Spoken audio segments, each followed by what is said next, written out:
Buenas tardes a todos, bienvenidos a Tarde a 24, bienvenidos a MMD, ya estamos arrancando con todo la tarde. En un ratito vamos a hablar de lo que está ocurriendo, que es una convulsión política dentro del gobierno y en la interna del Frente de Todos. ¿Qué quiere hacer Alberto Fernández? Ahora vamos a contar con Javier Calvo. ¿Qué quiere hacer Alberto Fernández? Mi impresión es que Alberto Fernández tiene claro que se va. Y la preocupación es llegar al 10 de diciembre. Pero hay otros que piensan que Alberto Fernández quiere jugar más fuerte. Y se ha generado un revuelo terrible porque ha trascendido de un medio oficialista un chat de el presidente con un periodista muy cercano del corazón del oficialismo, que es Roberto Navarro, en el cual el presidente dice que él no se va a bajar, que va a ser candidato en este 2023 y que quiere una interna dentro del Frente de Todos y que si él gana la interna a un candidato que ponga a Cristina, termina con 20 años de kirchnerismo. Esto ha generado un revuelo enorme. Ha salido con todo Andrés El Cuervo Larroque, que es el ministro de Desarrollo Social de Kicillof en la provincia de Buenos Aires, el número 2 de la Cámpora, el número 2 de Máximo Kirchner, a decir cualquier cosa del presidente. Ya viene diciendo barbaridades, lo tiene de punching ball al presidente y no ha pasado nada. Pero ahora vamos a contar qué derivaciones tiene esto, porque no es la primera vez que el presidente dice que él quiere en este 2023, justo el último año de su gobierno, terminar con el kirchnerismo. Voy a contar cómo se lo ha dicho hace algunos meses a distintos referentes del establishment económico, como una forma de que apuesten a su figura para ser candidato en el 2023. Bueno, esto está generando un revuelo enorme y obviamente es un problema para un gobierno que está en una situación muy complicada desde el punto de vista electoral, pero fundamentalmente en una situación terrible desde el punto de vista de la administración de la economía, con todas opciones que son menos malas que otras. Es decir, todos con segundos mejores. No hay una salida positiva a este año de la economía. Es evidente que este año va a ser peor que el año pasado. Y el año pasado fue peor que el 2021, en términos de crecimiento y en términos de inflación. Y todo en el año electoral.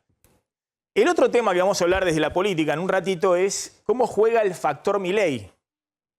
Y si todo es como parece, esto de Alberto Fernández y el gobierno criticando duramente a Milei, si efectivamente están haciendo eso o si están buscando mantenerlo en el centro de la escena, levantarlo para quitarle caudal de voto a la principal oposición que es hoy Juntos por el Cambio, que además tiene sus propias internas feroces, básicamente por el enfrentamiento entre Horacio Rodríguez Larreta y Mauricio Macri.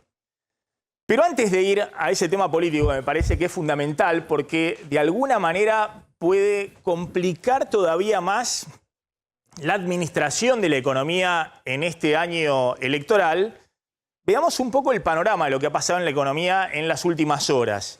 Finalmente, ayer, el ministro de Economía, Sergio Massa, anunció el canje de la deuda en pesos, de una parte de la deuda en pesos, en poder de bancos y compañías de seguros. Y la pregunta respecto a los posicionamientos que hubo frente a ese canje de la deuda en pesos, ahora voy a contar de qué se trata. De un lado Massa, del otro lado Larreta, a quien muchos dicen tiene puentes conductores con Massa en términos de un pacto de gobernabilidad este año y el próximo, si Larreta es presidente. Pero el comunicado muy duro de Juntos por el Cambio y la pregunta de ¿a quién le conviene? ¿O alguien piensa de que si estalla el dólar ahora, este año, es mejor para un eventual futuro gobierno de la actual oposición? Se ha dado una gran discusión también interna, no solamente en Juntos por el Cambio, sino también entre el establishment económico y Juntos por el Cambio, fundamentalmente los bancos y los referentes económicos de Juntos por el Cambio, que salieron a impugnar fuertemente el canje de deuda en pesos. Pero fíjense de qué se trata el canje de deuda en pesos y qué cambia en términos de el bolsillo, qué cambia en términos de la economía y qué no cambia de esta economía para los próximos meses. El canje que anunció ayer Massa y que formalmente va a estar abierto desde el jueves al lunes, es un canje con muy poquitos días en el cual voluntariamente los acreedores del Estado argentino se presentan y dicen, bueno, acepto bajo determinadas condiciones de bonos ajustados por inflación, bonos ajustados por tipo de cambio oficial o por bonos con tasa de interés muy elevada, patear vencimientos de la deuda que hay en los próximos meses, fundamentalmente los próximos 4 o 5 meses antes de la elección de las PASO, para el 2024 y 2025, que obviamente va a pagar un próximo gobierno o va a refinanciar en realidad un próximo gobierno. Hay 2 billones de pesos que están en poder de bancos y compañías de seguro que, por lo que se cerró ayer, entrarían al canje entre el jueves y el lunes y eso de alguna manera sería una señal de que parte de los vencimientos de la deuda en pesos que hay para los próximos meses se despejan y se patean para 2025, 2024, 2025. ¿Cuál era la alternativa si no se puede refinanciar, si no se puede voluntariamente canjear esta deuda en pesos? La placa anterior, por favor. La alternativa era que el Banco Central emitiera esos pesos, se lo diera al tenedor y que hubiera mucho más peso dando vuelta en la economía.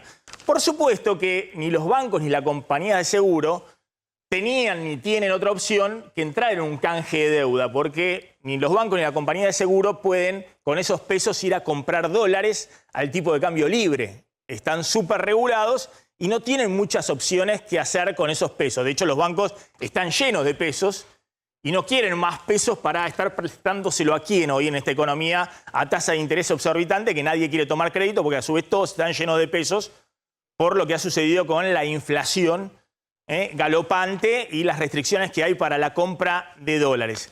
Entonces, esta primera parte del canje de deuda era más o menos descontado, pero el Ministerio de Economía lo anticipa para enviar una señal fundamentalmente a aquellos que sí pueden, con los pesos de la deuda en pesos, correr al dólar, y es el gran interrogante, ¿cuántos de esos que sí pueden van a entrar en este canje de deuda? Ahora sí, la siguiente placa, ahí lo que vemos es que hay vencimientos de deuda en manos de inversores privados, empresas, fondos comunes de inversión por 1,7 billones de pesos, que son 4.700 millones de dólares al contado con liquidación en los próximos meses, que son bonos que son elegibles para el canje, que podrían entrar en el canje de deuda de los próximos días. Y es probable que una parte, la pregunta es cuánto, obviamente cuanto más entre al canje de deuda y acepte otro bonito para el 2024-2025, despeja la posibilidad de que haya muchos pesos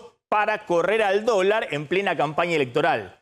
Lo que hace este canje fundamentalmente es, bueno, muchos pesos que podrían en medio de la campaña electoral decir, no, ya no te renuevo la deuda del Tesoro Nacional y el Tesoro no tiene otra que salga el Banco Central a emitir pesos y a comprar esos bonos a los acreedores en el mercado secundario, darle los pesos y que esos acreedores corran al dólar, las empresas, los fondos comunes de inversión que son del otro lado ahorristas que están poniendo en fondos comunes de inversión e inversores privados, tanto locales como extranjeros.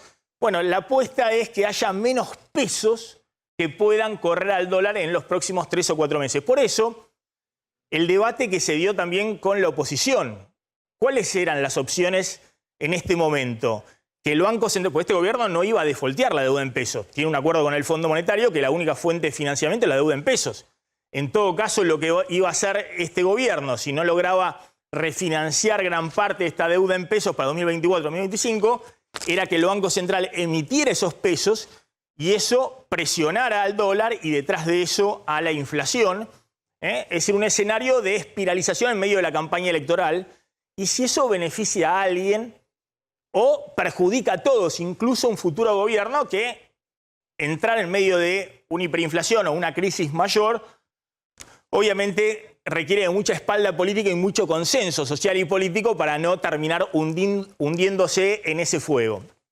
Ahora, esto cambia con el canje de la deuda en pesos. De alguna manera, hay condiciones un poquito mejores para que haya más estabilidad en los dólares libres y que el nivel de inflación, que es elevadísimo, 6% mensual, es 100% anual, no vaya a otro escalón en los próximos meses, a otro escalón para arriba, no para abajo como quiere Massa, sino otro escalón para arriba.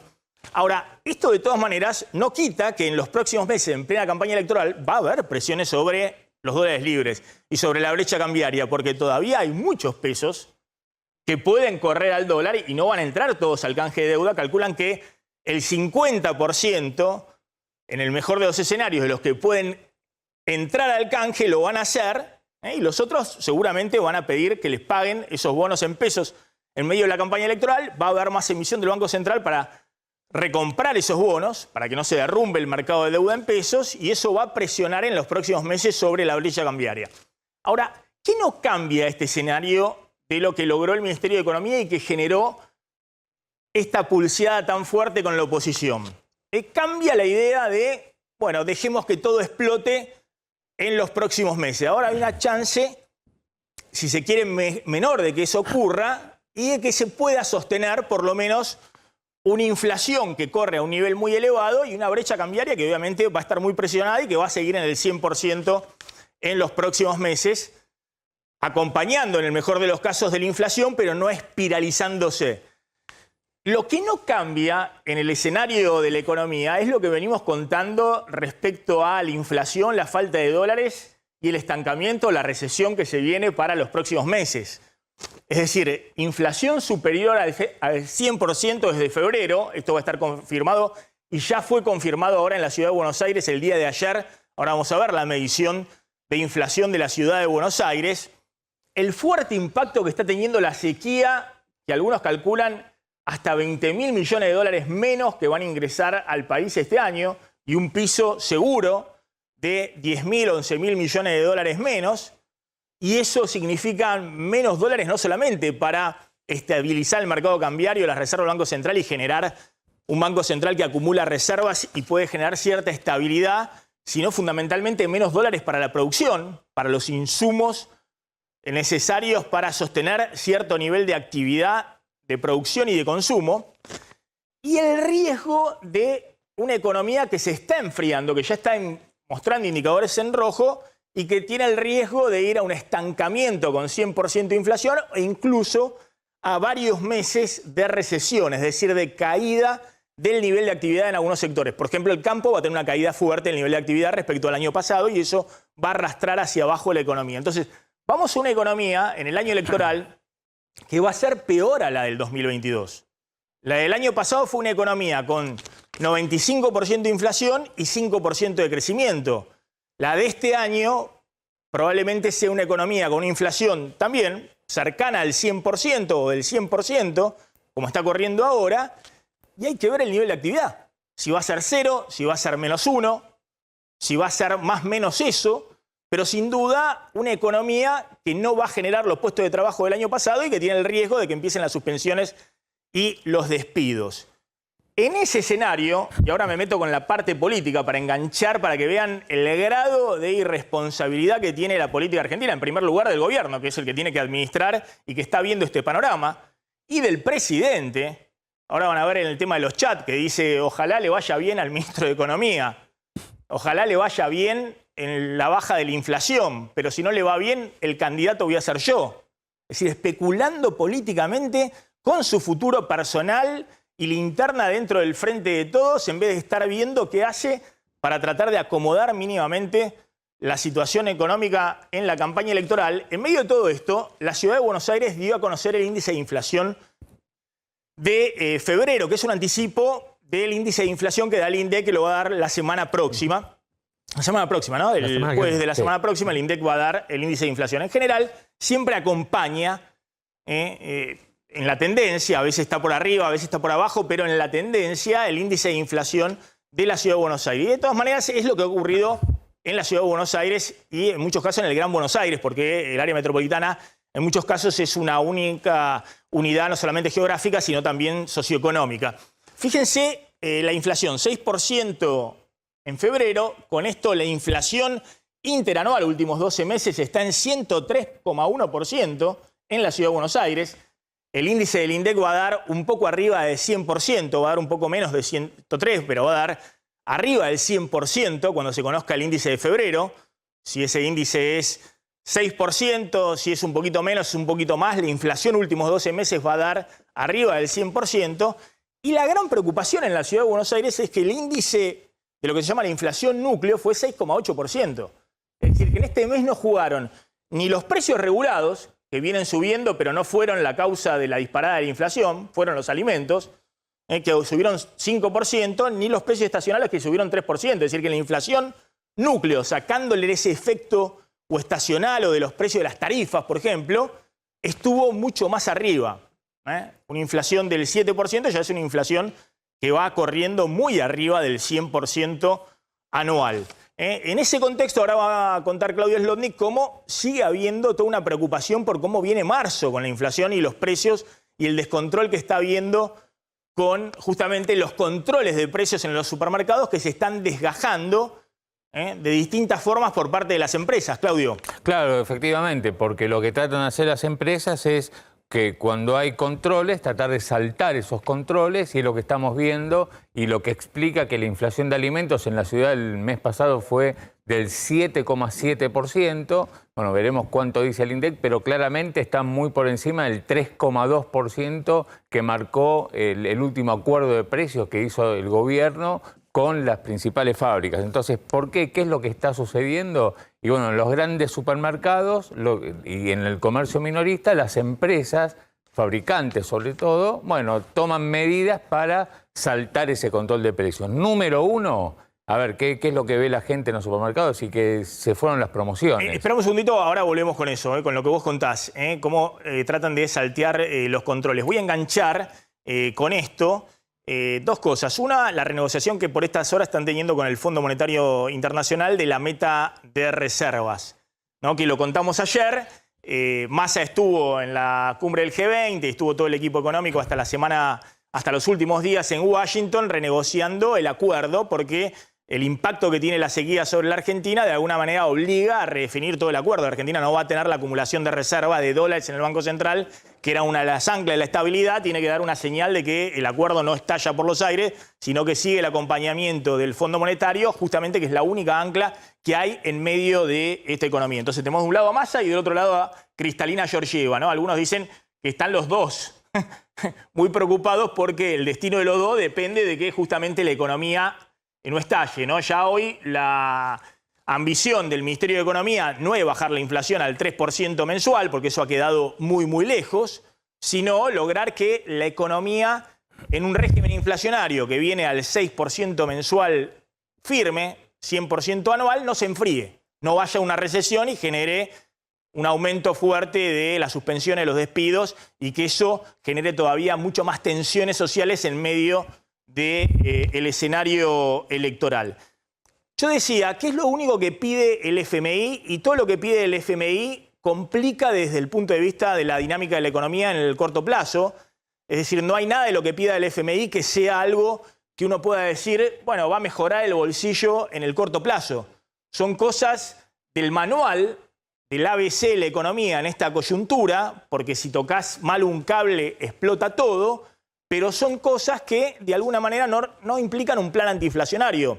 El único plan antiinflacionario que hay en el acuerdo con el fondo bajo estas condiciones es que la economía se enfríe lo más posible y que vos des atractivos, ya sea a través de la tasa de interés o el dinero que sacás con el ajuste fiscal, para que no haya muchos pesos dando vuelta que puedan correr al dólar o puedan correr a los bienes. Es decir, que la gente no consuma, porque eso obviamente va a generar más presión sobre la inflación.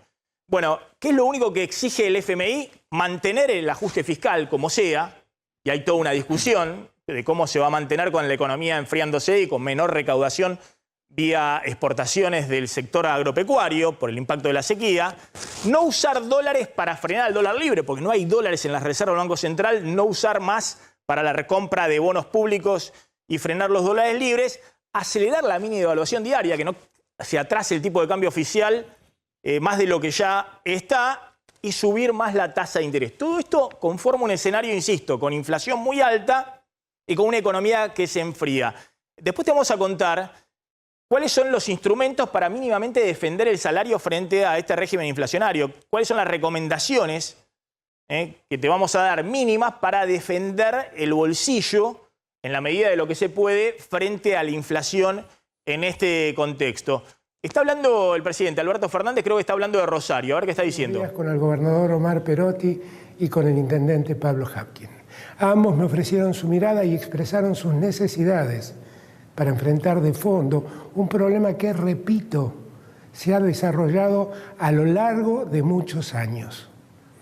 Frente a ese cuadro, quiero anunciarles que he tomado una serie de decisiones con el objetivo central de desarticular estas organizaciones del crimen, con el claro propósito de fortalecer la convivencia social y la seguridad democrática.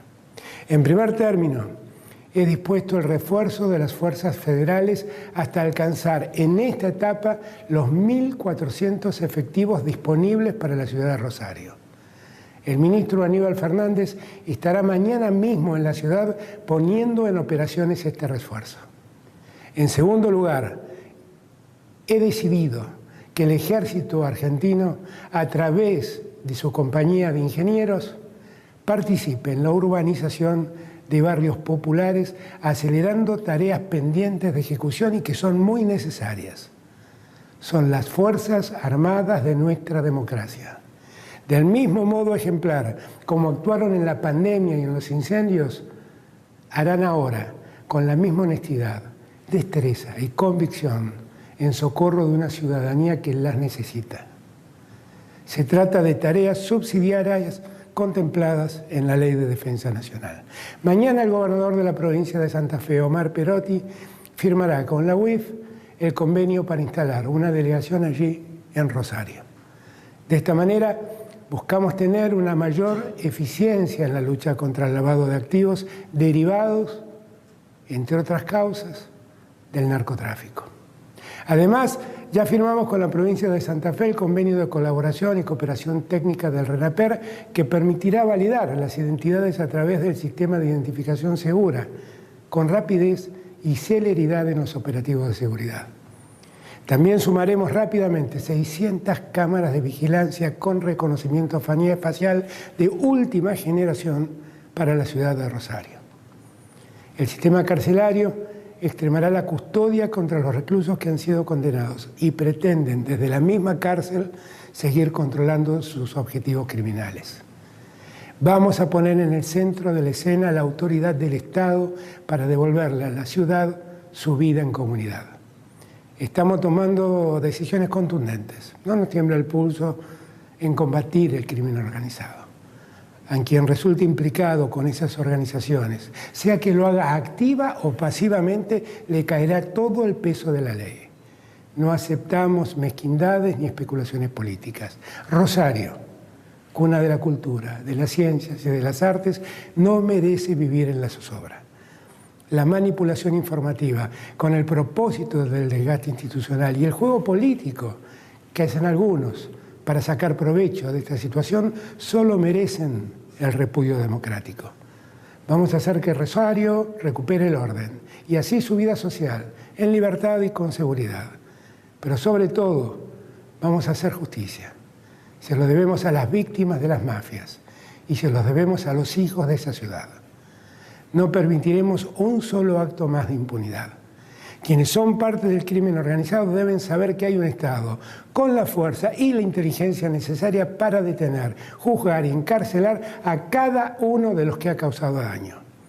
Enfrentamos un problema real, complejo, y que anuda delitos de distinta escala y tipología. Por eso encaramos esta lucha con la determinación y la convicción que requiere. Trabajamos de forma coordinada por una seguridad federal, preventiva e integral para todas y para todos. Sabemos que Rosario ocupa un lugar neurálgico en nuestra geografía, que es un centro de rutas que conectan el país y que tiene uno de los puertos más grandes de la Argentina. Nada de esto, auténticas virtudes del corazón de nuestra patria, puede ser usado en favor del crimen organizado, para que puedan seguir desarrollando sus delitos. Rosario es mucho más que los problemas que hoy atraviesa y sabemos que va a salir adelante. Vamos a ponerle fin a la violencia criminal de sicarios mercaderes de la muerte. Ninguna organización criminal, ninguna red mafiosa puede contra la fuerza de un pueblo unido y en defensa de su tierra y de su vida en comunidad. Muchas gracias. Alberto Fernández, en un mensaje grabado de 7 minutos. Hace un rato, exactamente. Sí. Lo grabó hace un ratito. Raro, ¿no? Que reaccione, pero bueno, siempre mejor tarde que nunca. Ayer habíamos pasado un video donde, sin anunciar este tipo de medidas, dijo más o menos lo mismo hace 3 años en el mismo Rosario, flanqueado por el gobernador Perotti. Indudablemente hay una presión social, política, en un año electoral, muy complicado a partir de lo que contábamos ayer, del famoso mensaje mafioso contra el supermercado de la familia política de Lionel Messi. Y hay indudablemente una demanda de buena parte de la clase política, incluida del oficialismo, del Frente de Todos, para que tomen medidas. Concretamente... ¿Qué anunció concretamente? Anunció lo nuevo, son 2 temas. Uno, el refuerzo de fuerzas federales, básicamente gendarmería. ¿Qué dijo? ¿1.400 efectivos? 1.400 en total. Es decir, ya hay efectivos de gendarmería, son pocos los que hay, van a reforzar hasta 1.400. Para Pablo Habkin, el intendente de Rosario. El intendente de Rosario, también el gobernador de alguna manera lo pidió, no alcanza. Venían pidiendo 3.000. Venían pidiendo 3.000, entonces les van a mandar menos de la mitad en total. Y el otro tema, que es más simbólico que práctico, es que el ejército va a tener tareas logísticas en los barrios populares, que es donde se concentran los mayores problemas de la violencia narco. ¿Por qué es más simbólico que práctico? Porque van a mandar a cuerpos de ingenieros que son los mismos que mandan efectivamente, como dijo el presidente, con el tema de la pandemia, con el tema de inundaciones, con el tema fuego a veces, con lo cual ahí es más simbólico. Después, ¿ahora esos efectivos van a ir armados? No. ¿Lo del ejército? No, el cuerpo de ingenieros no está armado. Entonces van a tener que ir con protección policial. De gendarmería, sí, obviamente. Gendarmería. Ahí va a tener que influir eso. Supongo que en esto algo debió interceder el actual jefe de gabinete, Agustín Rossi, que ya fue ministro de Defensa de Alberto Fernández, rosarino él, y que debe conocer qué puede hacer el ejército, por más que hoy el ministro es Jorge Tayana. Agustín Rossi sabe qué puede hacer el ejército y qué no puede hacer el ejército, y lo mismo respecto a las fuerzas federales que comanda Aníbal Fernández, que se verá, según dijo el presidente, mañana con Omar Perotti, con quien tuvo cruces públicos la semana pasada de mucha intensidad. Está Nahuel Suárez ahí en Rosario. Nahuel, ¿qué tal? ¿Cómo estás? Maxi, buenas tardes, ¿cómo va? Bueno, contanos, Nahuel, ¿cómo está transcurriendo todo ahí? ¿Dónde estás exactamente el día después de lo que ocurrió ayer? Ahí en uno de los barrios más complicados, ¿no? Acá estamos en uno de los búnkers donde fue el epicentro, donde se lo acusa a la persona esta que estaba acá adentro, que rompen toda la casa, que ahora te voy a mostrar cómo quedó el búnker por dentro. Hoy estuvimos mostrando vestigios de todo tipo. Por ejemplo, vos por ejemplo, ¿ves todas estas cosas que ves tiradas? ¿Esto sabe para qué es? Esto es para envolver todo lo que sea las bolsitas de cocaína, paco, pasta base, marihuana. Y nos encontramos con un montón de cosas. Por ejemplo, hace un rato mirábamos, mirá, acá tenés donde los alquileres que hacían de diferentes propiedades. Recibos, ¿no? ¿Quién debe plata? ¿Quién no debe plata? Son recibos. Es más, de hecho... Recibos de librería, de esos que se compran en la librería. Claro, totalmente. Si vos te fijás, hay lugares que dicen Juancito debe 20, pagó 10, deben 15. Nos encontramos de todo. Mira, en otra de las salidas, que obviamente no lo vamos a tocar, pero vos fijate... Pero discúlpame, ¿dónde está específicamente? ¿En el búnker este que fue...? El que fue atacado ayer, donde habían detenido, la policía detuvo al dueño o al morador de esa... Salteño. Exactamente, de esa propiedad, y hay 3 detenidos en total, y la gente, después de que lo detuvieron, tomó por asalto los vecinos, que es donde mataron al pequeño que enterraron ayer de 11 años, tomaron por asalto la casa, la desvalijaron, la atacaron. Fíjate cómo está todo, como muestra nuestro corresponsal, todo tirado, todo destruido. Pero no hay mucho más que eso, hasta ahora. ¿Esto es el narco en Rosario? No. Esto es una parte mínima del narco en Rosario. Maxi, hay que aclarar algo. Este domicilio, si bien el salteño era el que lo ocupaba, no es el real dueño. El real dueño sí es un narco que está detenido con una pena de 15 años y que tiene 3 homicidios encima. Él sería era el encargado del narcomenudeo, el que estaba acá, el salteño. Si bien existe una guerra, ¿sí?, entre 2 bandos, que se Caracusta por un lado y los salteños, la banda de los salteños estaba por el otro, esto era el epicentro de donde se manejaba todo. Mirá, vení, acompáñame. Acá es por donde... Esta era la vivienda, lo que quedó de la vivienda. Esta escalera te lleva donde estaban los soldados ayer cuidando el negocio. Bien. Y donde a él lo viste disparar con una pistola 9 milímetros. Como vos verás acá, bueno, mancha de sangre por todos lados. Mancha de sangre por todos lados. ¿Por qué? Porque acá estaban los soldados y ¿sabés qué más había acá arriba? La plata. De eso, viste que muchos no hablan. ¿Qué pasa con la plata del narcotráfico? Bueno, ¿qué hicieron? Los soldados saltaron a esa vivienda que ves ahí de madera, que en esa vivienda estaba una chica con su criatura, un bebé. Fue tomada de rehén. Y con una negociación de la policía de acá de Santa Fe logró que se entregue y que no la lastime. Esa chica hoy está amenazada y aterrada.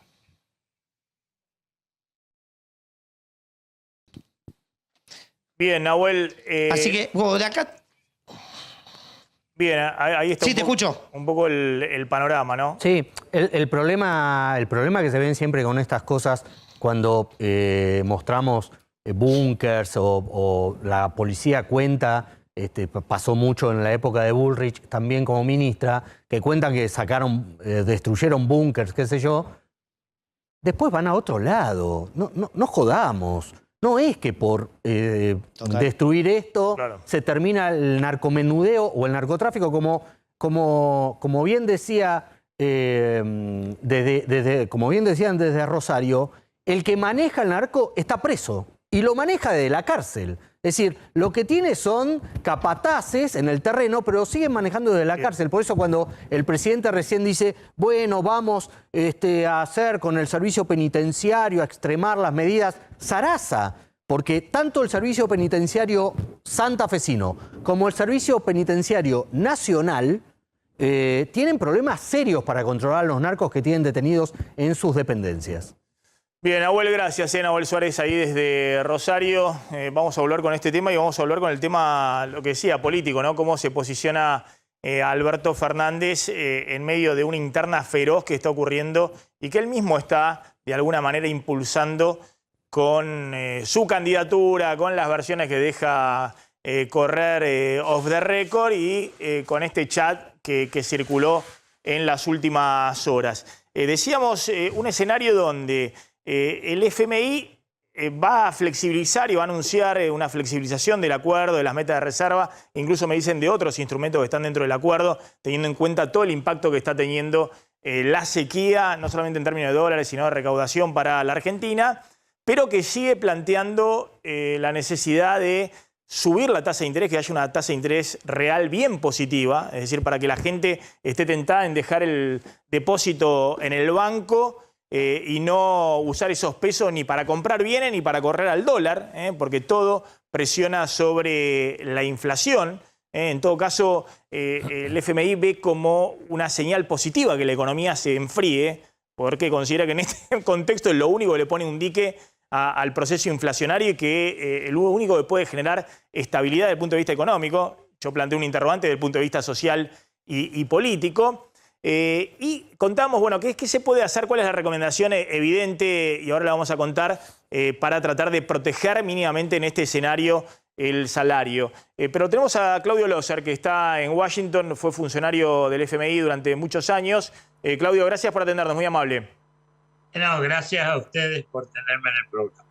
Bueno, ¿cómo estás viendo estas movidas en las cuales Massa, contábamos hace un rato, trata de despejar los vencimientos de deuda en pesos para mostrar que no se amontonan todo antes de las elecciones? Es decir, garantizar mínimamente que saca pesos que están dando vuelta para que no corran en medio de la campaña electoral al dólar. Y al mismo tiempo va a anunciar en las próximas horas bueno, una redefinición del acuerdo con el fondo, teniendo en cuenta que el Banco Central no tiene los dólares, está a 4.000 millones de dólares menos de los que debía tener a esta fecha o a fines de marzo para cumplir las metas de reservas de este año. Bueno, evidentemente el acuerdo con el fondo tenía que ser cambiado desde que yo tengo memoria, cuando han habido situaciones de eventos climáticos o efectos traumáticos de precios. El fondo siempre ha acomodado esta situación y no es que sea excepcional en este caso. Evidentemente, el objetivo de reservas es correcto que se modifique, y me imagino que también se va a modificar algo el objetivo fiscal, pero sin cambiar, digamos, a ninguna otra cosa, de hacerlo más blando, más allá de la pérdida de recursos. Yo creo que eso es lo correcto. Es verdad que el programa con el fondo es un programa de mantenimiento. Inflación parece que no tiene ninguna importancia.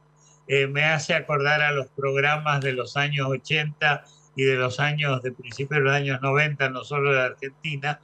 En cuanto a sacar de circulación los 7 billones o cuanto sea de pesos de bonos, es una buena idea. Algunos dicen que es pasarle la pelota al gobierno que viene, pero de todas maneras le hubieran pasado la pelota al otro equipo, digamos, que hubiera, si hay cambio de equipo.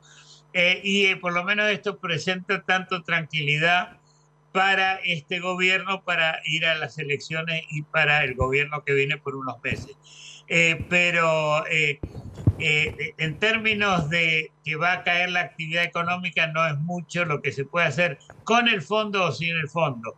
No podría, con la falta de reservas que tiene la Argentina, no podría incentivar, porque iría directamente a inflación. O sea que en este sentido, con el fondo o sin el fondo, la situación no sería muy diferente. Eso es como yo lo veo. Es decir, coincidís, pero aparte de lo que dice en todos los documentos del fondo, que en este contexto, con menos dólares, con 100% de inflación y una tasa de interés real muy positiva y un ajuste fiscal que tenés que mantener, es decir, todo va corriendo al 6% mensual, tarifas, todo, no hay otra de que la economía se enfríe y eventualmente vayas a un estancamiento, a una recesión en los próximos meses.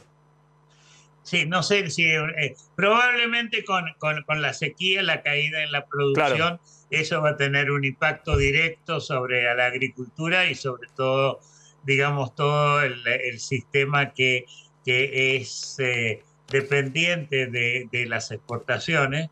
Realmente no queda más remedio, y no hay política que puedan seguir en el gobierno con el fondo y sin el fondo que lleve a un resultado diferente. Probablemente sin el fondo sería peor. Te hago una sola pregunta más. Ha habido toda una discusión con el tema del canje de la deuda en pesos, ¿no? De que salió fuertemente la oposición a decir que era un acuerdo vil y ruinoso con los bancos y demás.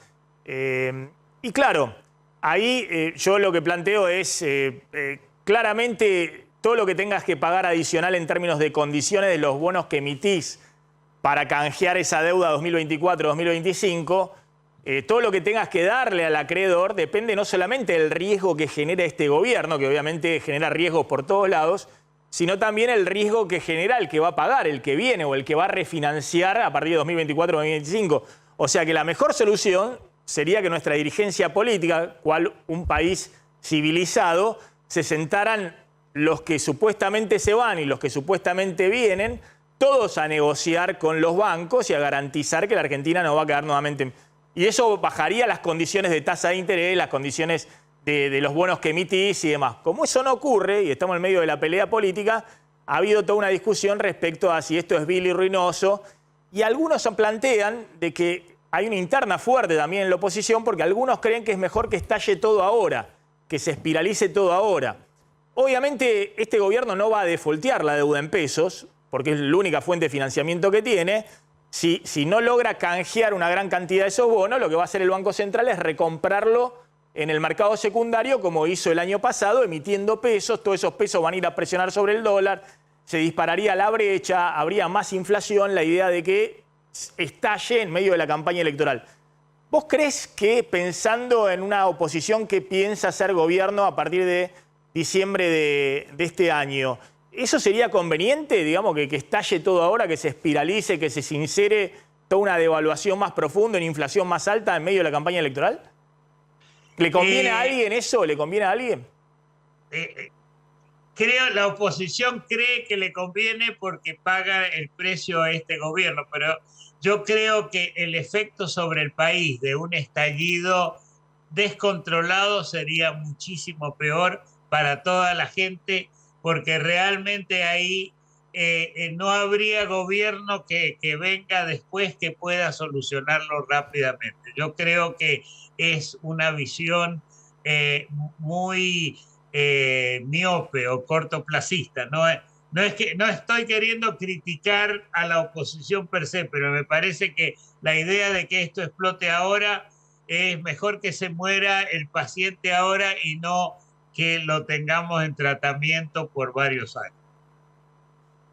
Claudio Loser, gracias, muy amable como siempre. Ahí estaba. Gracias, muy amable también. Claudio Loser, exfuncionario argentino en el FMI.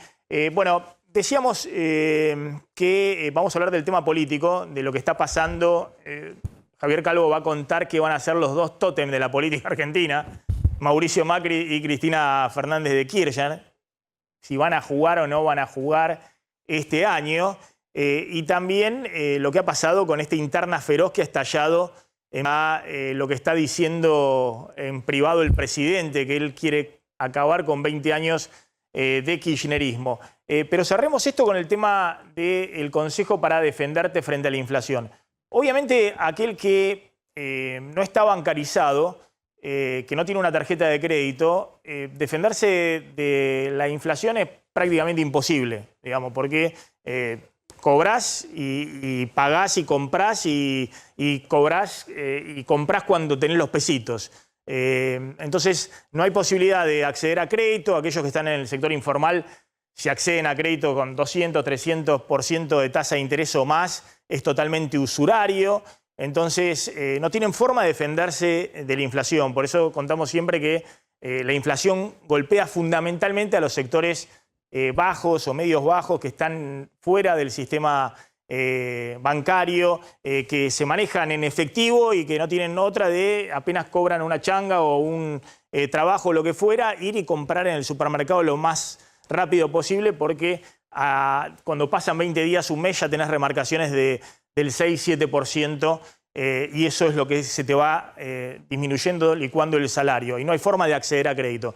Pero aquellos que tienen una tarjeta de crédito y que tienen una caja de ahorro, algunos una cuenta corriente, pero si no, solamente con una caja de ahorro, y eventualmente, ahora les voy a contar, la posibilidad de abrir, y eso lo hacen hoy todos los bancos, una cuenta custodia dentro del paquete que brindan los bancos, ya sean empleados, obviamente asalariados en blanco, o ya sean cuentapropistas.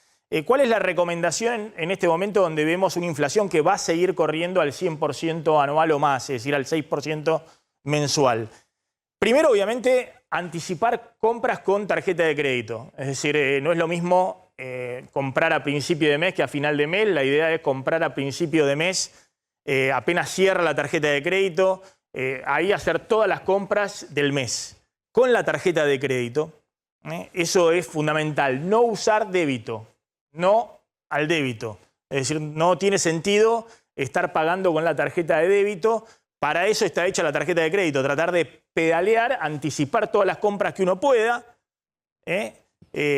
y eso pagarlo después a los 40, 45 días cuando viene el vencimiento de la tarjeta de crédito. Pero no usar la tarjeta de débito ni usar efectivo en estos contextos inflacionarios. No tener los pesos que es el saldo que uno tiene, cobró el sueldo, obviamente pagó el resumen de la tarjeta de crédito, que obviamente hay que tratar de pagar y no quedarse con el mínimo, porque si no te cobran una tasa de interés muy elevada, pagar todo el saldo, pero si te queda algún saldo, no tenerlo en caja de ahorro, porque eso es financiar gratis al banco, es decir, financiar al banco a tasa cero cuando hay 100% de inflación. Es una papita para el banco se dé vuelta y coloque una LELIQ al 107% anual.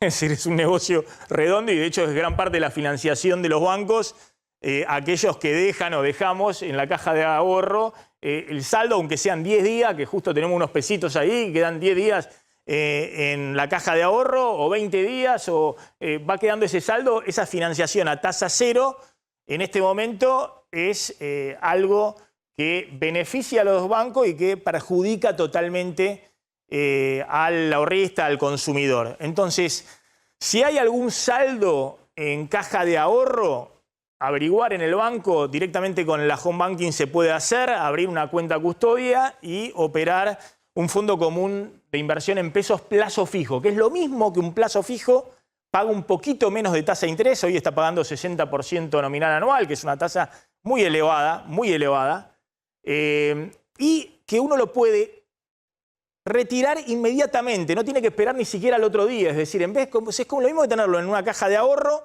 pero lo tenés en un lugar en el home banking que dice cuenta custodia, fondo común de inversión en pesos, plazo fijo.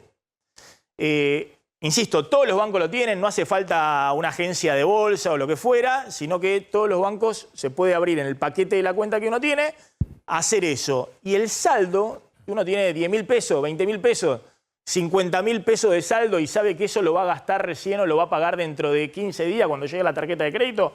Bueno, esos 15 días uno le puede sacar una tasa de interés. Una tasa de interés que no es menor, porque esos fondos comunes de inversión en pesos pagan un poquito menos del plazo fijo, porque el plazo fijo uno tiene que tener inmovilizados los pesos durante los 30 días que hace el plazo fijo. Esto es inmediato. Siempre que uno opere entre las 10 de la mañana y las 4 de la tarde, uno hace un clic en la home banking y si uno necesita el dinero, lo saca de ese fondo común de inversión en pesos plazo fijos, entre paréntesis plazo fijo, no tienen bono, no tienen nada que suba o que baje, es totalmente estable, siempre va a tener más dinero, nunca va a tener menos dinero, va a tener más dinero que es el capital que uno puso ahí, el saldo que uno puso, más la tasa de interés, y lo pasa a la caja de ahorro y desde ahí paga la tarjeta o lo que uno tenga de poner. Entonces, en síntesis, anticipar consumos con tarjeta de crédito, quemar la tarjeta de débito, no usar la tarjeta de débito, no usar efectivo, no tener pesos o saldos en la caja de ahorro en pesos, en la medida de lo posible, averiguar en el banco, abrir ahí dentro del banco también lo puede habilitar directamente con la home banking y operar en estos fondos comunes de inversión en pesos plazo fijo.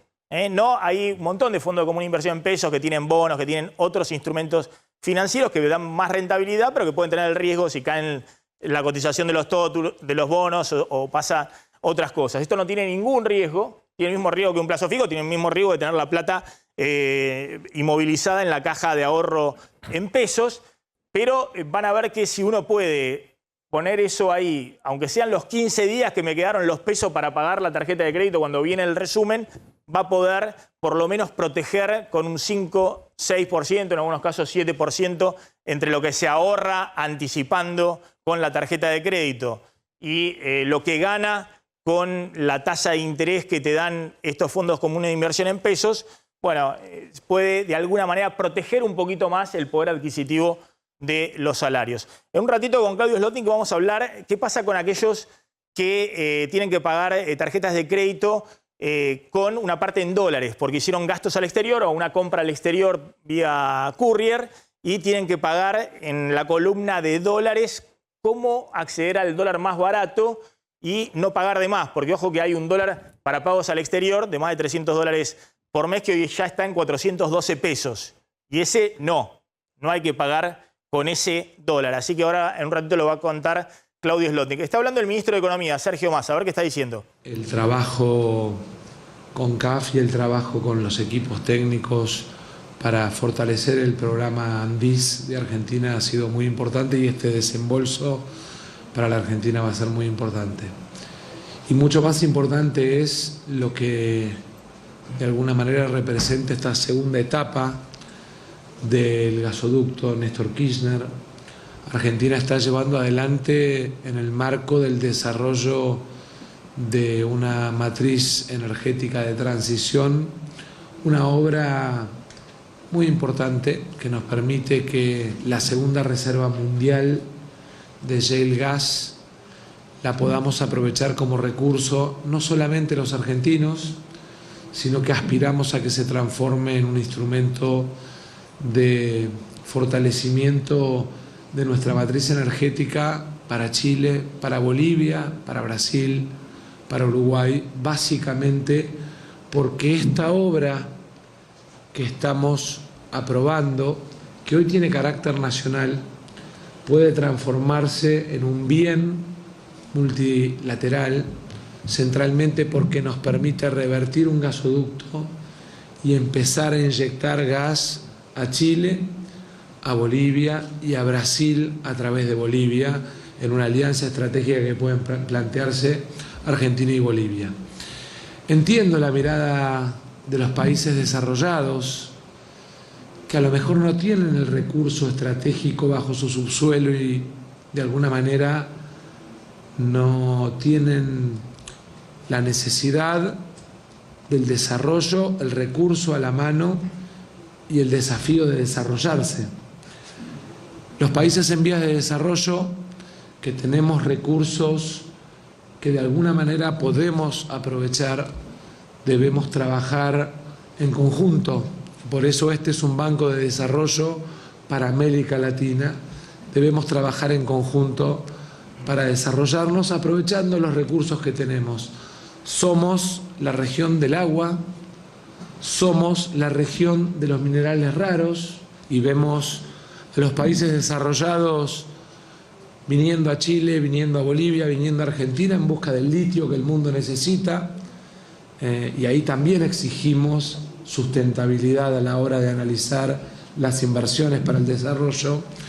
Y de alguna manera tenemos en nuestra matriz energética el desafío de aprovechar como recurso de transición para lograr mejor camino de desarrollo esos recursos que hoy tenemos al alcance de la mano, que en los años que nos antecedieron no tuvimos los instrumentos para poder llevarlo adelante y hoy instrumentos como la CAF, que nos permiten financiar a 15 años obras como esta, nos dan la oportunidad a Argentina, a Chile, a Bolivia, a Brasil y a Uruguay de acceder a uno de los reductos, a una de las reservas mundiales más grandes de gas para tener energía de transición económica para el desarrollo de nuestras industrias. Así que muchísimas gracias a CAF, muchísimas gracias al apoyo de los directores y al trabajo técnico que se llevó adelante. Obviamente para mi país hoy es un día muy importante, 840 millones de dólares de respaldo de la CAF son un instrumento de inversión para el desarrollo y de financiamiento presupuestario muy, muy importante. Bueno, ahí está el ministro de Economía, Sergio Massa, que está tratando de buscar, ¿no?, ahí en los organismos internacionales a ver si consigue algunos dólares más. Todo suma. Hay que ver. Todo suma. Sí, de todas maneras no son dólares que se puedan utilizar para pago de importación y demás, sino son proyectos específicos. La restricción de dólares sigue muy, muy firme. Hay que ver si logra alguna flexibilización en esto de que la Argentina le tiene que pagar al FMI este año 4.000 millones de dólares más de lo que el FMI desembolsa. Es decir, si no solamente el FMI flexibiliza la meta, sino que también da algunos dólares adicionales por este tema del impacto de la sequía o no. Por ahora no han dicho nada al respecto y hasta ahora Massa viene pasando la gorra en los organismos internacionales que no son el FMI, porque con el FMI ya está acordado y hasta ahora el FMI no quiere poner absolutamente más Pero bueno, es toda una discusión para ver si se puede de alguna manera flexibilizar mínimamente la restricción que va a ser enorme este año por el faltante de dólares. Y acá fue a buscar 840 millones de dólares, justamente de la CAF, de este Banco Internacional de América Latina, para financiar el gasoducto Kirchner, la segunda parte. Eso fue lo que se trae. Bien, bueno, ¿qué quiere hacer el presidente Alberto Fernández? Y ahora volvemos con el tema económico, cómo pagar la tarjeta de crédito, la columna de dólares, si hizo uno algún gasto en el exterior o si hizo alguna compra que se paga con tarjeta de crédito de la Argentina al exterior. ¿Qué es lo que quiere hacer el presidente Alberto Fernández? Uno tiene la impresión, podemos discutirlo, que el presidente se despide.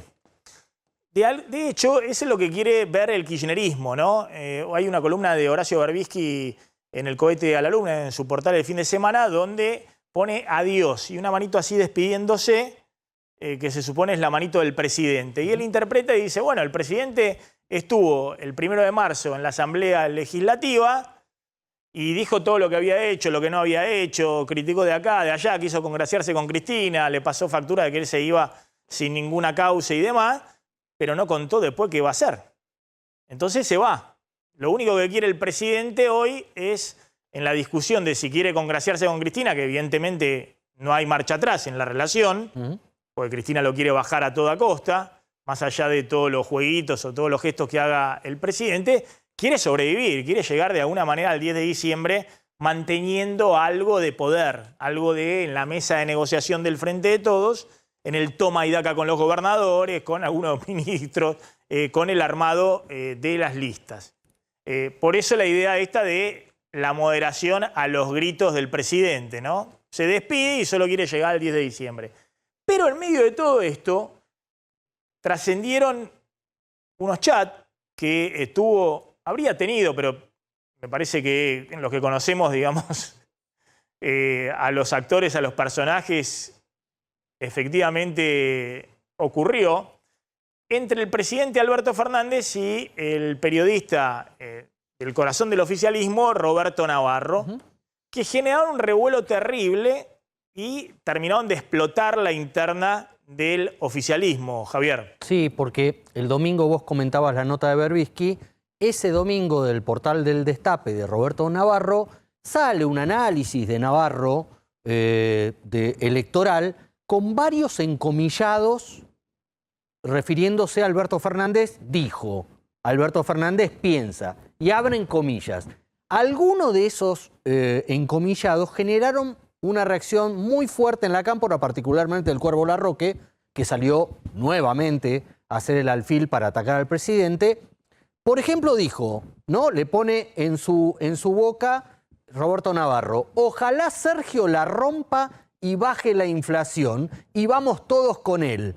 Pero está complicado. Está hablando de las candidaturas del Frente de Todos, ¿no? No está hablando de la situación económica, no, está hablando de las candidaturas. Ahora fíjense, el presidente como si fuera un comentarista de la política económica, ¿no? El presidente está pensando, está justificando de por qué él sostiene su candidatura y en vez de estar embarcado como si el ministro de Economía no fuera el mismo poder ejecutivo, él mismo, digamos, ojalá Sergio la rompa, pero está complicado porque evidentemente la inflación en estos meses no va para abajo, va para arriba. Exactamente. Otro encomillado, que es lo que genera uno de los ruidos mayores con la cámpora.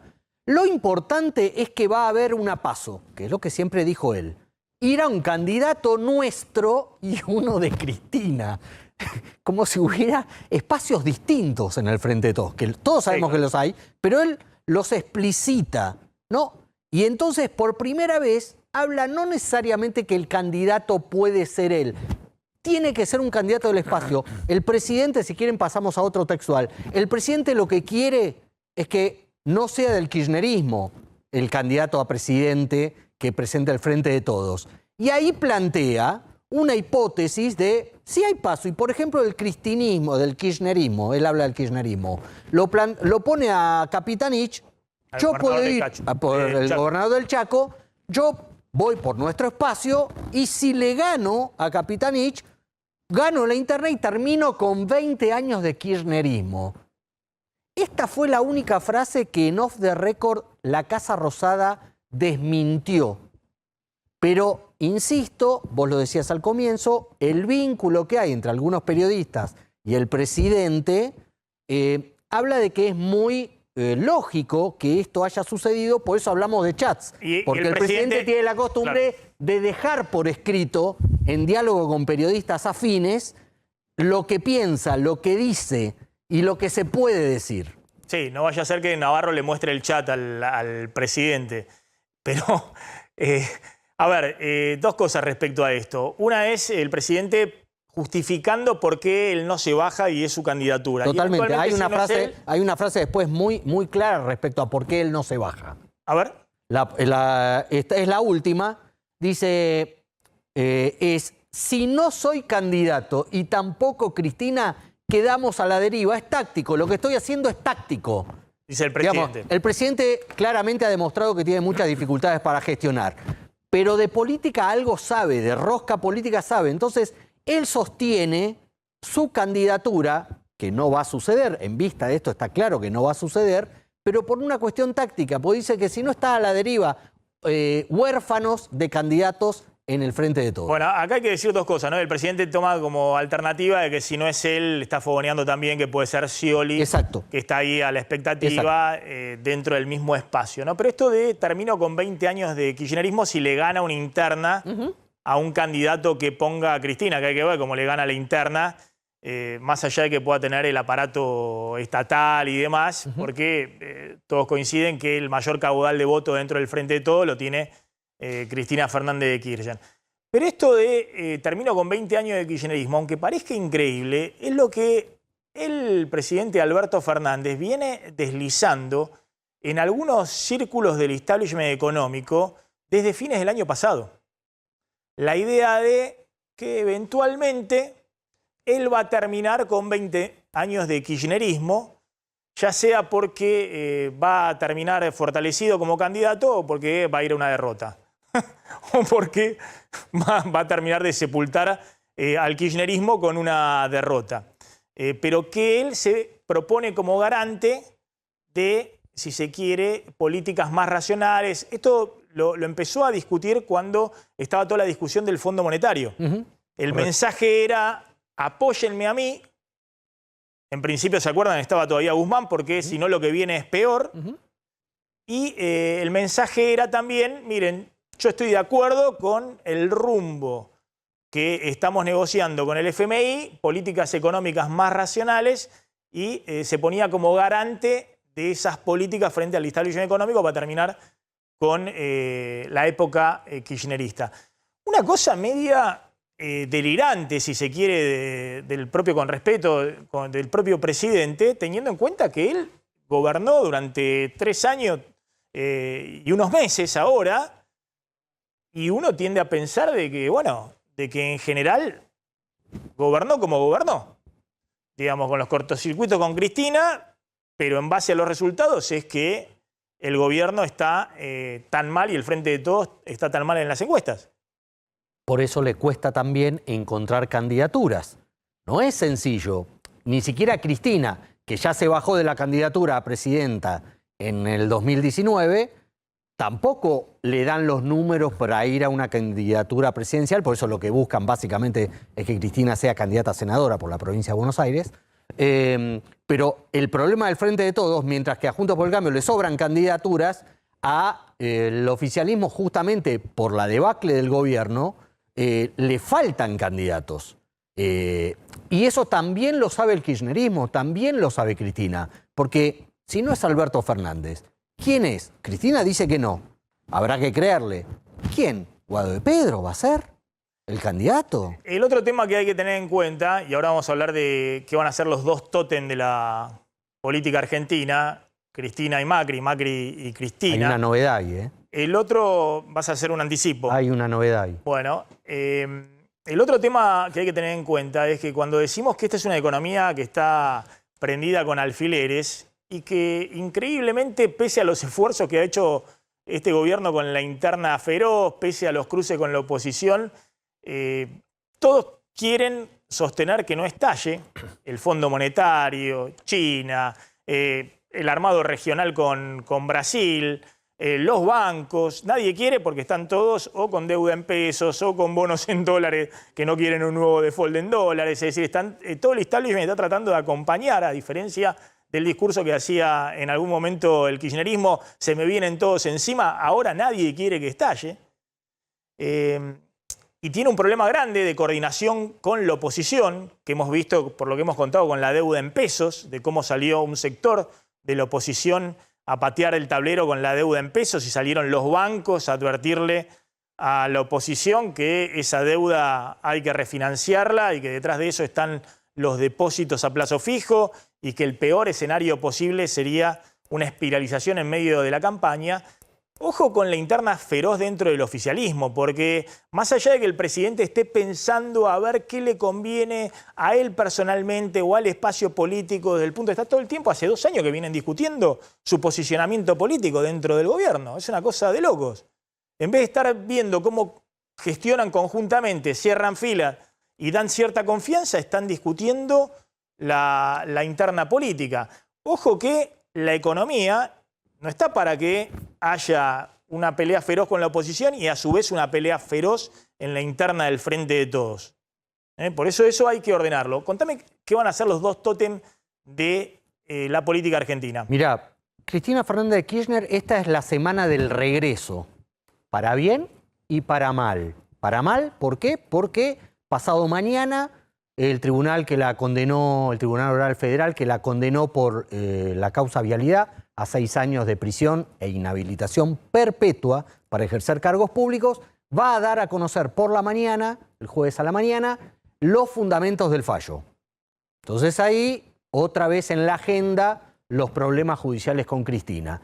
Pero 24 horas, 30 horas después, al día siguiente, el viernes, Cristina va a reaparecer en público en un acto que le arma el senador Doñate, al que ella quería mandar al Consejo de la Magistratura, en la Universidad de Río Negro, para una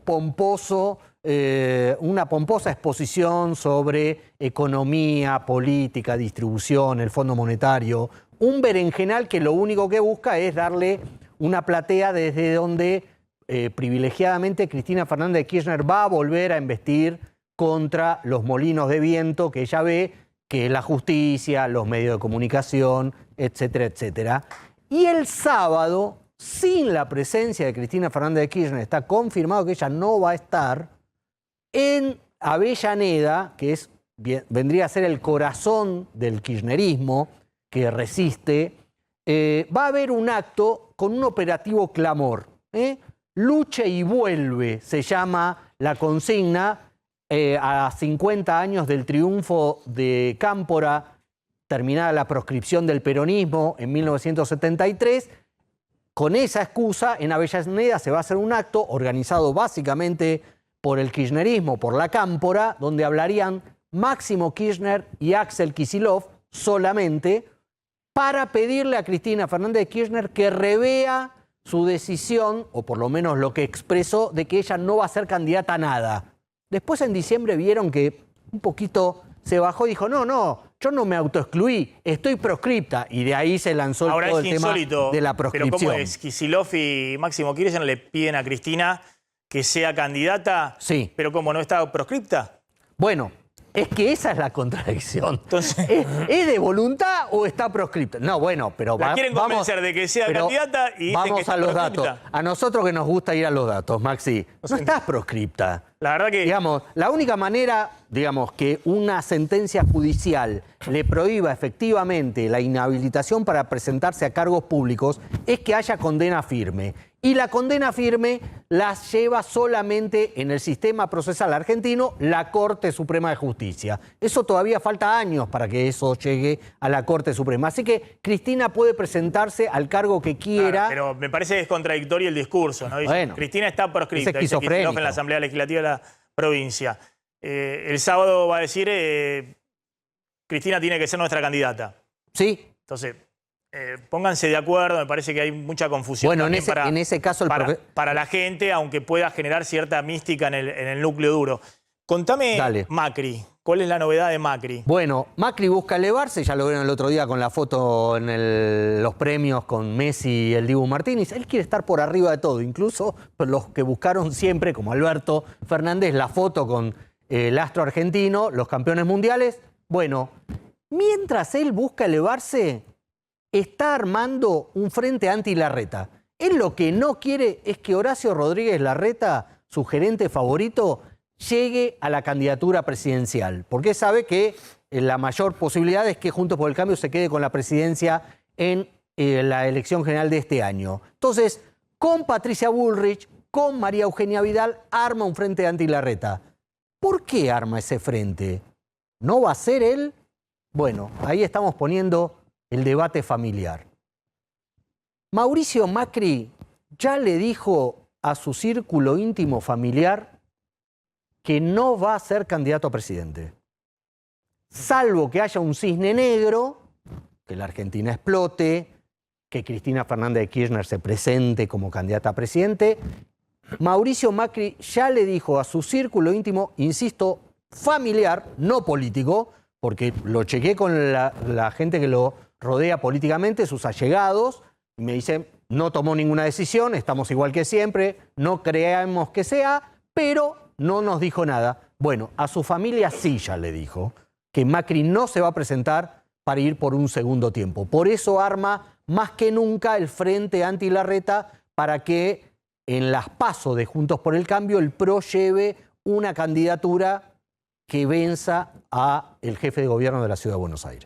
Después está también la imagen negativa, ¿no? Nunca lo votaría, que lo mismo le pasa a Cristina. Exactamente, por eso lo único que puede polarizar ahí es que se presente Cristina. Para un balotaje, tanto Macri como Cristina, salvo que se presenten ellos y contiendan, son frente a otros candidatos, Juntos por el Cambio, Larreta, Bullrich, tienen menos imagen negativa. Nunca lo votaría que Macri.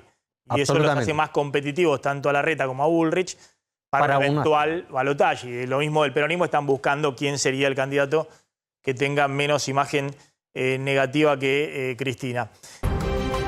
Bueno, atención con lo que está pasando con el subte, ¿no? Porque hay un aumento previsto del subte. A partir de hoy. Ahí está Guillermo Murphy.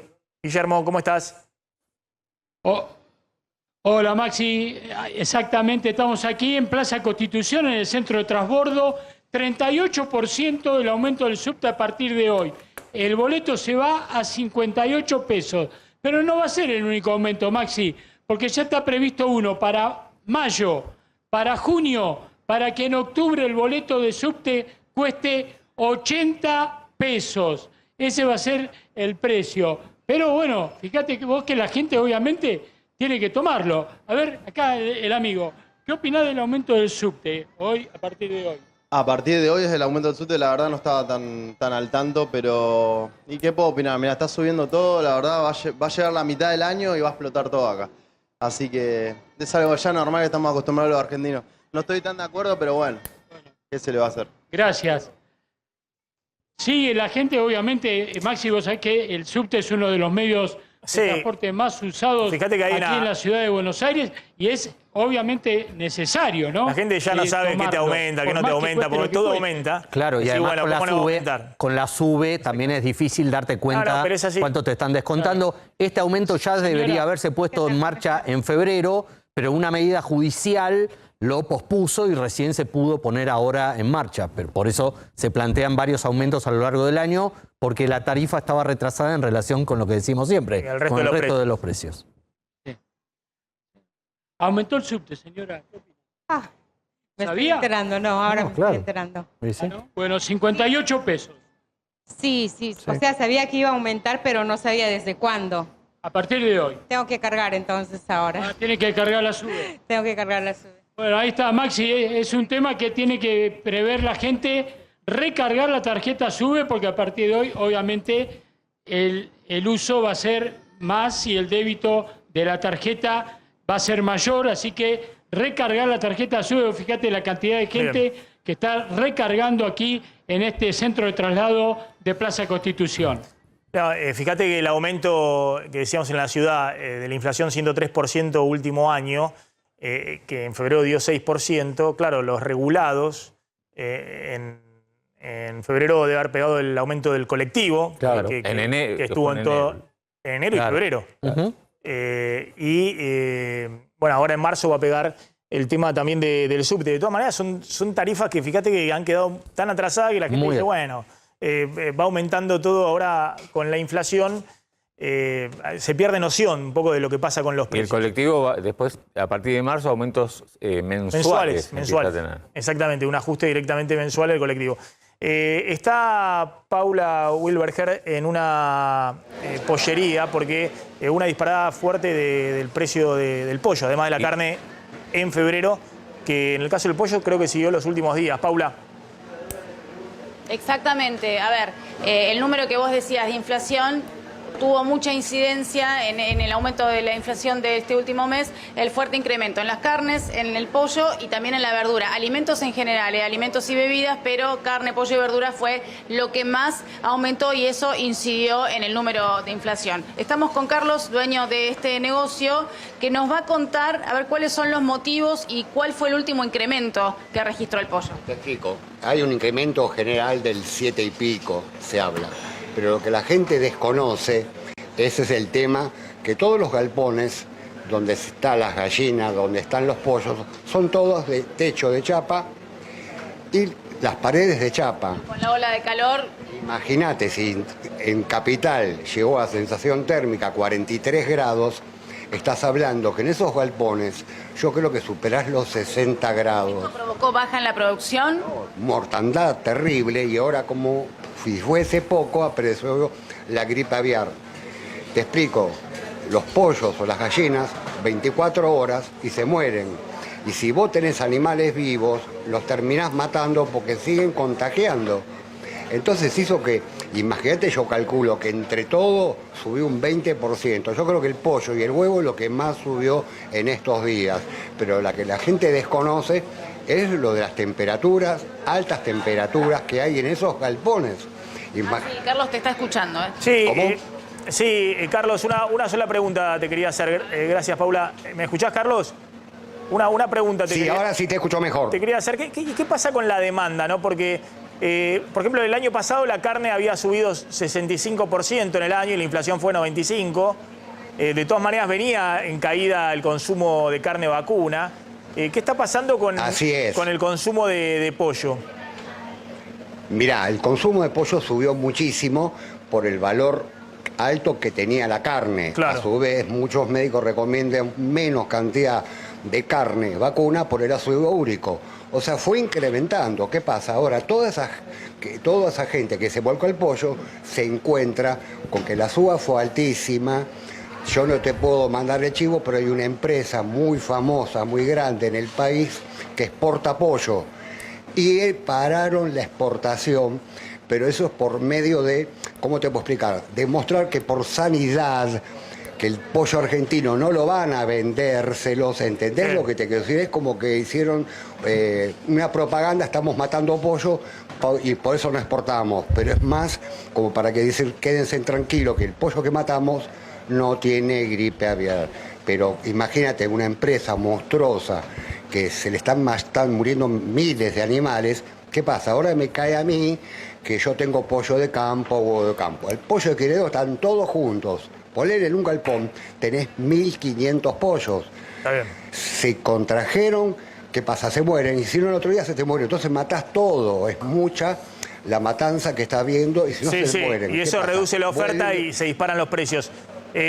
Carlos. Exactamente, entonces me vienen. Sí. Claro, y vos me decías, vos me decías del consumo, mucha gente se volcó al pollo, además de por el tema de la salud, por un efecto de sustitución, porque había quedado más barato que la carne. Pero bueno, ahora hay un aumento fuerte y eso ya está pegando en el consumo. Sí, que te creo. O sea, te pongo un ejemplo. Hasta hace un par de días valía 550 una docena de huevos y ahora vale 740. La gente se asusta, dice, ¿cómo puede ser? ¿Qué pasa? Tampoco puedo mandar chivos. Hay supermercados grandes, esas líneas famosas, no tienen huevos, no tienen pollo. ¿Entendés lo que te quiero decir? Entonces te cae acá que saben que la gallina está suelta, está libre. El pollo está suelto, está libre. Entonces no contraen, porque el contagio es de pluma a pluma, ¿entendés lo que te quiero decir? Si una gallina tocó a la otra, ya la contagió. Esa misma tocó a otra y la contagió. Y el pollo es la misma situación. Carlos, gracias. Paula, muchas gracias, como siempre. Gracias, Paula. Al contrario a vos, gracias. Un saludo. Paula Wilberger, como siempre. En febrero, muy amable. En febrero 45% aumentó el pollo, en febrero 10% adicional ahora, y lo mismo los huevos, por el tema gripe aviar y ola de calor, lo que contaba. Rápidamente, porque habíamos prometido el tema de la tarjeta. Fíjense los distintos dólares que hay hoy en Argentina, ¿no? Lo que está pasando con los distintos dólares. El dólar más caro, que es el dólar turista, para aquel que consume en el exterior o un pago al exterior de más de $300 mensuales, se le aplica el dólar minorista más el 100% de impuestos. Ese dólar hoy está en 412 pesos, un poquito más, 414 pesos, porque 207 está el minorista, 100% de impuestos, 414 pesos, ¿no? Después tenés el dólar blue, que ahora está un poquito más bajo, ha bajado en el día de hoy 3.69, pero alrededor de 370 pesos. El dólar MEP, que era este dólar que les decía, el dólar de 360 pesos hoy, que es un dólar que se puede comprar directamente por home banking, y el dólar ahorro, que es los $200, pero que está muy restringido, lo están restringiendo con todo tipo de cosas y que te inhabilita, pero está en 341 pesos. Y este es el dólar mayorista, que es el dólar de importación-exportación, 200 pesos, que es el dólar que el Banco Central le vende a cuentagotas a los importadores y el dólar al que traen los exportadores las divisas del exterior.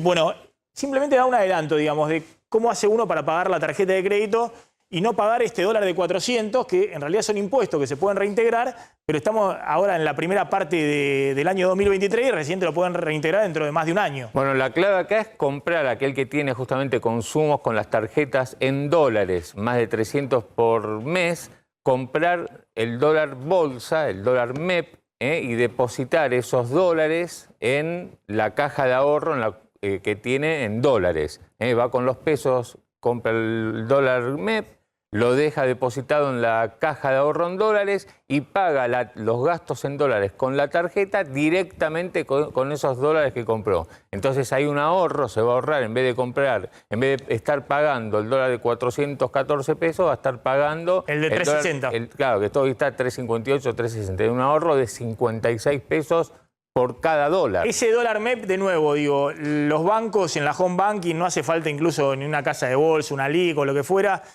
sino que los bancos en el home banking se puede operar con una cuenta custodia también, pero se puede operar con la caja de ahorro en dólares y la caja de ahorro en dólares pasando por la cuenta custodia, ¿no? Lo mismo que decíamos con los fondos comunes de inversión en pesos plazo fijo. Bueno, ahí la clave es pagar la tarjeta con los dólares directamente, así no paga los impuestos antes del vencimiento, de ir a hacer el trámite, digamos, en la home banking manualmente y, bueno, avisarle al banco que uno va a hacer el pago manualmente y hacer, si tiene débito automático, hacer lo que se llama el stop debit, o sea, también la cuenta Esto es muy importante, pagar antes del vencimiento, antes del día del vencimiento, la parte de dólares, la columna de dólares con los dólares que salen de la caja de ahorro en dólares. Y de la parte en pesos, porque la parte en peso incluye los impuestos. ¿Qué se hace? Solamente pagar el gasto en pesos sin los impuestos. Está diferenciado justamente en la cuenta, en el saldo que informa el banco, está diferenciado lo que es gasto o consumo en pesos y lo que son impuestos. Solamente hay que hacerlo manualmente, hay que restar el total de pesos, le resta uno los impuestos y si uno paga antes del vencimiento solamente la parte que de consumo sin los impuestos. A los 2-3 días el banco va a hacer desaparecer ese saldo pendiente que uno tiene por los impuestos. Claro, y bueno, entonces de esa manera se ahorra justamente los impuestos. Perfecto. ¿Cómo está cerrando el dólar? Bueno, para abajo, el dólar paralelo, el blue, 369 pesos. Desde que ayer se anunció el canje, 6 pesos bajó el dólar paralelo. Lo mismo está bajando el dólar bolsa, está 358 en este momento. El contado con liqui, 369. Y lo último, los bonos, 3% promedio los bonos en dólares. Suban. Los bonos en dólares después del anuncio del canje de ayer al mediodía. Javier, Claudio. Gracias. Nos vemos mañana. Como siempre, seguimos mañana. Nos estamos retirando, ya está llegando Eduardo Battaglia. Nosotros nos reencontramos mañana. Recuerden, nuevo horario para MMD, desde las 12 del mediodía hasta la 1:30. Nos quedamos viendo a Eduardo mientras picamos algo al mediodía. Chau. Pasen.